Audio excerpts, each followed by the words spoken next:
안녕하세요. 가장 쉽게 설명해주는 남자, 가신남입니다. 오늘은 환경부서가 하는 업무에 대해 알아보려고 합니다. 환경부서에서 구체적으로 어떤 업무들을 수행하고 또 공정 장비 엔지니어들과 어떤 형태로 업무 연관성이 있는지 함께 살펴보겠습니다. 환경이라는 단어는 크게 두 가지 뜻이 있죠. 첫 번째는 우리가 친환경 또는 환경을 보호하자 라고 할 때 사용하는 자연 생태계의 개념이 있고, 두 번째로 우리가 처한 상황이나 주변 상태를 일컫는 뜻의 단어로도 쓰입니다. 그 중에서도 우리가 오늘 알아볼 환경부서는 두 번째 개념과 주로 관련이 있고, 공장 안에서 공정이나 설비에 영향을 주는 여러 환경을 컨트롤합니다. 구체적인 예시를 들어보면 화면에 보이는 세 가지 내용을 들 수 있는데요. 크게 기류, 이물, 정전기를 적절하게 제어해서 공정이 이루어지기 최적화된 환경을 조성한다고 보시면 되겠습니다. 하나씩 살펴보자면 첫 번째로 라인 내 기류 제어 업무를 수행하는데요. 기류를 제어하기 위한 라인 내 격벽 설치와 억세스 플로어 변경을 통한 기류 제어라고 써있는 항목이 보이실 겁니다. 라인에서 기류를 제어하는 이유는 라인 내에 있는 이물들을 기류를 제어해서 효율적으로 바깥으로 제거하고 공정에 최대한 영향을 주지 않게 하기 위해서인데요. 첫 번째 항목은 말 그대로 라인 곳곳에 격벽을 쳐서 바람의 경로를 바꾼다고 보시면 되겠고, 두 번째 항목이 조금 생소하실 텐데 실제 사진을 보면서 설명드리도록 하겠습니다. 사진에 보이는 저 구멍이 뚫린 네모난 타일같이 생긴 바닥재가 억세스 플로어인데요. 반도체나 디스플레이 공장 내부는 저 억세스 플로어를 통해 상부와 하부가 구분되어 있습니다. 억세스 플로어에 뚫린 저 구멍을 통해 상부에서 하부로 기류가 통하는데요. 팹의 구조를 조금 더 자세히 알아보겠습니다. 팹의 구조를 대략적으로 도식화하면 다음과 같은데요.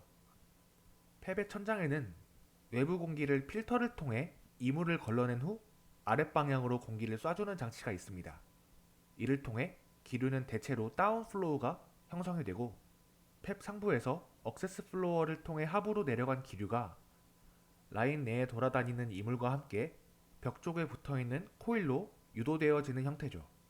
우리가 보통 뉴스에서 살펴보는 깔끔하고 나이스한 부분들은 대부분 억세스 플로어 위에 있는 상부 부분이고, 억세스 플로어 밑 하부에는 각종 장비들의 유틸리티들을 공급하는 각종 배관이나 배선, 장비 구동을 위한 칠러, 공조장치 등이 위치합니다.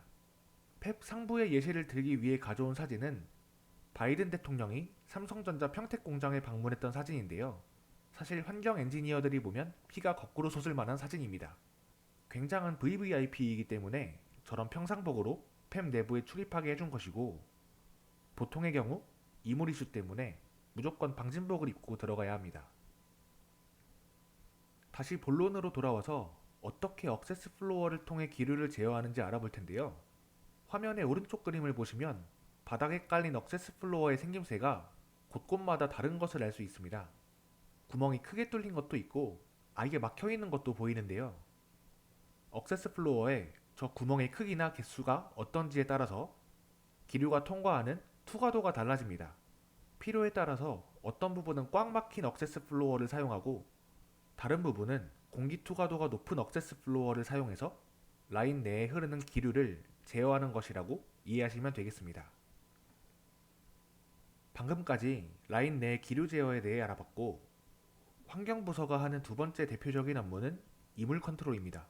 라인 내에 반입하는 모든 설비, 파츠들이나 물품들이 깨끗이 클리닝이 진행된 후에 반입되는지 검수하는 업무도 수행하고, 셋업이 최종 완료되기 전에 장비에서 발생하는 이물 이슈는 없는지 설비 엔지니어와 협업하며 체크합니다.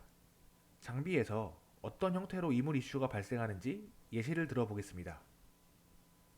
다음 사진은 팹 내에서 장비 구동부에 쓰이는 케이블 베이어인데요. 저희 주변의 컨베이어 벨트 생각하시면 대충 비슷합니다. 이게 반도체 팹에서 사용되기 위해서는 조금 더 엄격한 기준을 통과해야 하는데요.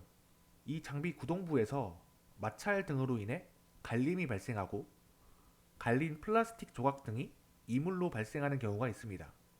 장비 구동부에서 이물을 유발하는 갈림 현상이 발생하는지 함께 점검하는 것도 설비 엔지니어와 협업해서 환경부서에서 하는 업무 중 하나이고, 또 하나의 예시를 들면 클린에어를 사용하는 장비의 경우 공장에서 공급해주는 클린에어가 100% 완벽하게 이물 없는 청정 공기가 아닙니다.